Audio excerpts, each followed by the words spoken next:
Salut à tous.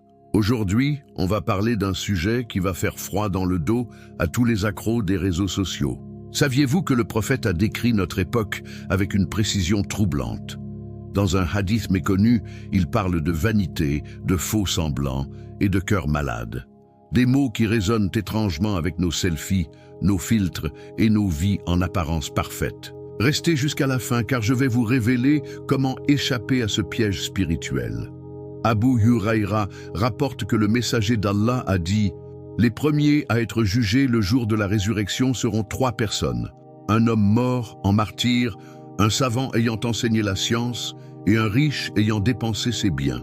Allah dira au martyr « Tu as été tué pour qu'on dise « C'est un courageux » et c'est ce qui a été dit. On l'emportera vers l'enfer. Puis Allah dira au savant « Tu as appris la science pour qu'on dise « C'est un érudit » et c'est ce qui a été dit. On l'emportera vers l'enfer. Enfin, Allah dira au riche « Tu as dépensé pour qu'on dise « C'est un généreux » et c'est ce qui a été dit. On l'emportera vers l'enfer. » Sahih Muslim, 1905. Maintenant, remplaçons ces 3 personnes par des figures de notre époque.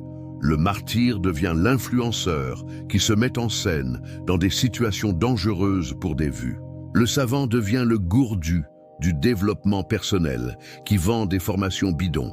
Le riche devient celui qui filme ses dons pour gonfler son ego. Une étude récente du Pew Research Center montre que 71% des adolescents avouent avoir menti sur les réseaux pour paraître plus cool. Le prophète appelle ça le riya, l'ostentation. Et devinez quoi? Ce mot arabe vient de la racine ra'a qui signifie voir, comme les reels d'Instagram. Je vous présente Sarah, 24 ans, ex-influenceuse avec 450 000 followers. Voici ce qu'elle m'a confié. Un jour, j'ai filmé un SDF en larmes pour un TikTok. J'ai prétendu lui avoir donné 200 €. En réalité, je lui ai juste offert un sandwich. La vidéo a fait 1 million de vues. Mais quand un follower m'a dénoncé, j'ai tout perdu. Mes contrats, mes amis, ma crédibilité. Aujourd'hui, je prie pour qu'Allah me pardonne. Ce témoignage prouve une chose.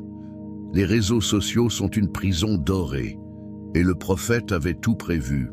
Voici la méthode 3S pour se libérer. Secret, le prophète disait « Cachez vos bonnes actions comme vous cachez vos mauvaises ». Sahih Ibn Hibban 703. Postez moins, agissez plus. Sincérité, avant de partager quoi que ce soit, dites « Allahumma ijalhu laka ». Oh Allah, fais-en un acte pour toi. Suppression, jeûner des réseaux 1 jour par semaine. Comme le dit le Coran, les vrais pieux sont ceux qui évitent les futilités. Sourate 23:3. Je lance le mouvement Digital Taqwa. Passez 24 heures sans réseau cette semaine. Faites une bonne action sans la filmer. Écrivez « Je promets » en commentaire. Je like chaque engagement et prie pour vous. Et si on atteint 2000, je promets, je révèle une technique prophétique pour guérir l'addiction aux écrans. Rappelez-vous ceci. Chaque like est une pièce de monnaie empoisonnée. Chaque follower est un juge illusoire. Le prophète nous avertit. L'enfer est pavé de bonnes intentions. Filmez. Alors, prêt à redevenir libre? Abonnez-vous, activez la cloche. Et partagez cette vidéo à tous ceux qui méritent d'entendre cette vérité. D'ici la prochaine vidéo, que la paix soit sur vous et débranchez.